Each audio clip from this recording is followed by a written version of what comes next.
ভারতে থেকে রাম মন্দির দেখা হয়নি এখনো? পকেটে মাত্র 500 টাকার দুটো নোট থাকলেই রাম মন্দির ঘোরা কমপ্লিট। তবে আর বলছি কি, ফুল আইটিনারি রয়েছে এই ভিডিওতে, শেষ অবধি সঙ্গে থেকো কিন্তু। অফিস থেকে ছুটি দেবে না, মাত্র শনি রবিবারে ছুটি পেলেই রাম মন্দির তোমরা ঘুরে আসতে পারো এনি টাইম। হাওড়া থেকে তোমরা সকালে এবং রাত্রে অনেক ট্রেন পেয়ে যাবে, যেটা চলে যাবে সোজা অযোধ্যা ধাম জংশনে। অযোধ্যা ধাম থেকে তোমরা একটা রামরাত ধরে 20 টাকা দিয়ে চলে আসবে রাম মন্দিরে। আর রাম মন্দির সকাল 7টা থেকে খুলে যায় এবং রাত 9টার মধ্যে এটা বন্ধ হয়ে যায়। 9টা থেকে 9:30 ম্যাক্সিমাম, তারপরে গেট ক্লোজ করে দেয়। তো এই টাইমের মধ্যেই তোমাদের রাম মন্দির দেখতে যেতে হবে। এবং যদি সকাল 9টার আগে তোমরা পৌঁছাতে পারো, যেরকম দুন এক্সপ্রেস বা অন্যান্য সমস্ত সকালবেলা যেগুলো পৌঁছায়, তারা 6:30টার মধ্যে তোমাদেরকে অযোধ্যাতে পৌঁছে দেবে। সেখান থেকে সকাল সকাল যদি তোমরা অযোধ্যা রাম মন্দির দেখে, ঠিক রাম মন্দিরের অপোজিটেই রয়েছে একটা খুব সুন্দর ধর্মশালা, তার নাম হচ্ছে বিড়লা ধর্মশালা। হ্যাঁ, বিড়লাদের মন্দির প্রত্যেক রাজ্যেই কম বেশি আমরা দেখে থাকি, এবং তার সুবন্দোবস্তের ব্যবস্থার ব্যাপারে আমরা নতুন করে বলার কিছুই নেই। তো এখানেও দেখলাম ঠিক রাম মন্দিরের ঠিক অপোজিটেই, রাস্তা সামনে দিয়ে মাঝখান দিয়ে মেন রোড যাচ্ছে, এক পাশে রয়েছে রাম মন্দির, তার ঠিক উল্টো পাড়েই রয়েছে বিড়লা ধর্মশালা। তো তোমাদের সুবিধার্থে আমি চলে গেছিলাম বিড়লাতে, সেখানে গিয়ে খোঁজ খবর নিলাম। সেখানের কার্যালয় থেকে জানা গেল যে সকাল 9টা থেকে 10টার মধ্যে চলে আসলে ওখানে কিন্তু রুম মোটামুটি অ্যাভেলেবেল থাকে। এরপর নন এসি শুরু হচ্ছে মাত্র 900 টাকা থেকে। আর খাবার বন্দোবস্ত ওখানে সব কিছুই ভেজ, কারণ রাম মন্দিরের আশেপাশে মোটামুটি 5 কিলোমিটারের মধ্যে কোনো ননভেজ কিছু পাওয়া যায় না, ফুললি ব্যান্ড। তো এটা বিড়লার ভেতরকার মন্দির এবং তার বিগ্রহ। বিড়লা মন্দিরে 170 টাকা থেকে থালির পার হেড থালি কস্টে তোমরা ভেজ থালি নিতে পারো। আর বিড়লা মন্দিরের এমন সুন্দর লোকেশন এবং এত সুন্দর বাগান বাড়ি দিয়ে ঘেরা যে মন্দিরে আসতে তোমাদের না টোটো রিজার্ভ করতে হবে, না কোনো এক্সট্রা খরচা, আর নাই টাইম নষ্ট হবে।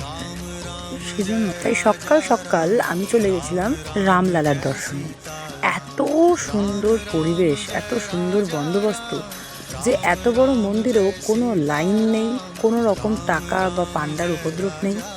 জুতো রাখা, মোবাইল, সমস্ত কিছুর জন্য লকার, চাবি সমেত আপনাকে কিয়ের নাম্বার দিয়ে দেওয়া হবে।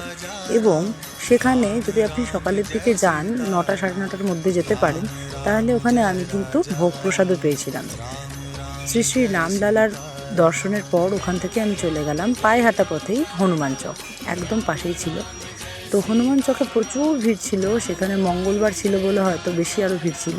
তবে লাইন এখানে কোনো মেনটেন হয় না, যেখান থেকে যে আসছে সে ঢুকে যাচ্ছে লাইনে, এবং না জুতো রাখার ব্যবস্থা আছে, আমার জুতো হারিয়ে গেছিলো ওখানে।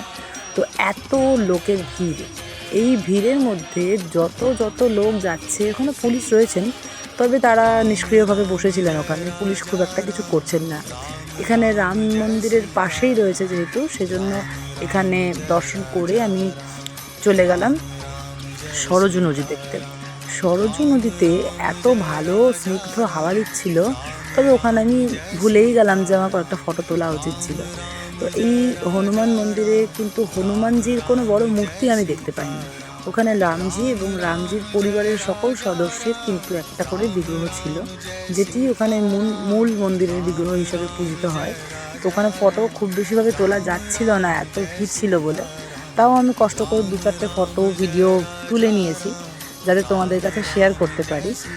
এত ভিড়ের মধ্যে পুজো দিয়ে সেখানে মিষ্টি, ফল, ফুল সমস্ত কিছু ছুঁড়ে দিতে হচ্ছিল। ঠাকুরের ফুলগুলো পুরোহিতরা ছুঁড়ে আবার জনগণের দিকে দিয়ে দিচ্ছিল। তাতে কী হচ্ছে, ফুলগুলো আরও পায়ে অনেক সময় চাপা পড়ছে, ম্যাশ হয়ে যাচ্ছে, খুব স্টিকি একদম হয়ে গেছিলো ফ্লোরটা। তো এই দেখো, এইগুলো মন্দিরের সব আইডলসগুলো রয়েছে, যত মূর্তি রয়েছে সমস্ত কটাই পিতলের মনে হলো। আর এটা হচ্ছে হনুমানজির একটা স্তম্ভ, এটাই কিন্তু হনুমান চকের মূল বিগ্রহ বলা যায়। এখানে হনুমানজির একটা বড় গদার মতো জিনিস ছিল, আর একটা স্তম্ভ মতো ফুলে ঢাকা দেওয়া ছিল। আর এখানে পুরোহিতরা ছিলেন, ওনারা প্রসাদ যারা দিচ্ছে তাদের থেকে প্রসাদ সংগ্রহ করে ঠাকুরের ওখানে একটা গামলায় রেখে দিচ্ছিল। এই হলো মেন ফটো। ঠাকুরের। আর এখান থেকে ধর্মশালা একেবারেই কাছে, রাস্তার অপোজিটে এই বিড়লা ধর্মশালা, পুরো বাগান বাড়ির মতো, খুব সুন্দর বাগানে ঘেরা, এবং ঘুম থেকে উঠে এই বাগানে দাঁড়ালে তোমরা রাম মন্দিরের গেট দেখতে পাবে, একেবারেই কাছে। আর এটা হচ্ছে বিড়লা ধর্মশালার ভেতরের মন্দিরের বিগ্রহ। তো এই ছিল আজকের আমার ছোট্ট ব্লগ। আশা করি তোমাদের এই ব্লগ ভালো লাগবে।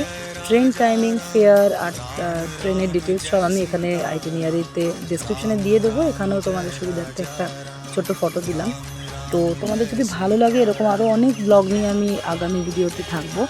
আর রাম কিন্তু রাত্রিবেলা থাকার জন্য ওয়েটিং রুম রয়েছে, টোটাল এসি, সিসি ক্যামেরা সমেত, ভীষণ পরিষ্কার এবং ম্যানেজড ওয়েতে ওরা খুব সুন্দরভাবে পরিচালনা করে। আমি দেখলাম ওখানে বড় বড় সিসি ক্যামেরার সাথে সাথে বড় বড় জায়ান্ট স্ক্রিন রয়েছে, যেখানে রামলালার গর্ভগৃহ থেকে পুরো ফটো সমস্ত কিছু দেখা যাচ্ছে। তো তোমরা চাইলে কিন্তু রাম মন্দিরের ভেতরেও সেদিনকে রাতটা থাকতে পারো। সে টোটালি ফ্রি অফ কস্ট, মন্দির কর্তৃপক্ষ থেকেই ওটা মানে পরিচালনা করা হয়। তাহলে দু পিঠের ট্রেন খরচা যদি 450 করেও হয় ম্যাক্সিমাম, তাহলেও কিন্তু তোমাদের 900 টাকার মধ্যে ট্রেন খরচা উঠে আসবে। আর থাকার তো কোনো টাকা লাগবে না মন্দিরে। আর যদি ধর্মশালায় থাকো তাহলে ম্যাক্সিমাম 900 টাকার মতো তোমরা নন এসি রুম পেয়ে যাবে।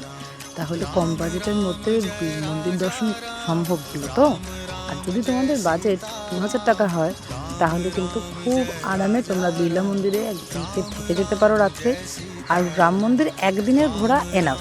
তাহলে ওই নেক্সট ট্রিপ প্ল্যান করে নাও অযোধ্যা রাম মন্দিরের নামে।